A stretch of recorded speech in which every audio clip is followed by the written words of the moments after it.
Bonjour et bienvenue sur Titre de séjour et droit, on vous explique.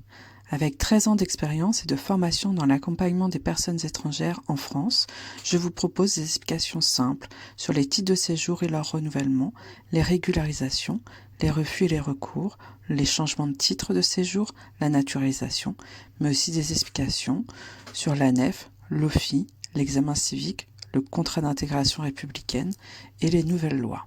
Mon objectif est de vous aider à comprendre vos droits. Les informations sont données à titre informatif et ne remplacent pas une consultation juridique personnalisée. L'autorisation de travail. Comment un employeur peut créer un compte ANEF? Tout d'abord, il doit aller sur le site de l'ANEF, ouvrir la page d'accueil et cliquer sur « Demander une autorisation de travail ». Puis, il va cliquer sur « Je sollicite une autorisation de travail ». Puis, deux possibilités vont s'ouvrir. L'entreprise doit, ou l'association, ou l'employeur particulier, c'est la même procédure. Clique sur « Je suis une entreprise, une association ou un employeur particulier ». La deuxième ligne est faite pour les étudiants algériens qui doivent faire eux-mêmes leur autorisation de travail. Pour leur cas, ce n'est pas à l'employeur de la faire. Puis, il faut cliquer sur « Je continue ». Ensuite, une page s'ouvre avec différentes informations sur la procédure, les différentes étapes, qui est soumis ou non à l'opposabilité de l'emploi, la taxe que doit payer ou non l'employeur en fonction de votre situation. Et tout à la fin, il faut appuyer sur « Je commence ». Si vous avez des questions sur ces informations, n'hésitez pas à me mettre un commentaire, j'y répondrai. Vous pouvez également aller voir mes autres vidéos sur ce sujet, il y a pas mal d'informations. La première étape, donc des informations sur l'employeur, commence ici. Et la création du compte commence également sur cette partie-là. Donc vous notez soit entreprise ou entreprise de travail temporaire ou association sur la première ligne, puis il vous sera demandé votre numéro de SIRET.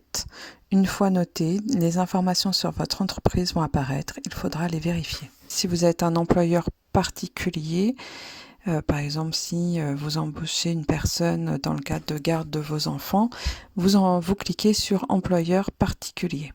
Ensuite, vous avez un formulaire avec votre nom, prénom, la fonction que vous avez dans l'entreprise, le téléphone sur lequel vous pouvez être joint, votre adresse mail qu'il faut remplir. Et enfin, vous cliquez sur « Enregistrer et authentifier mon adresse mail ».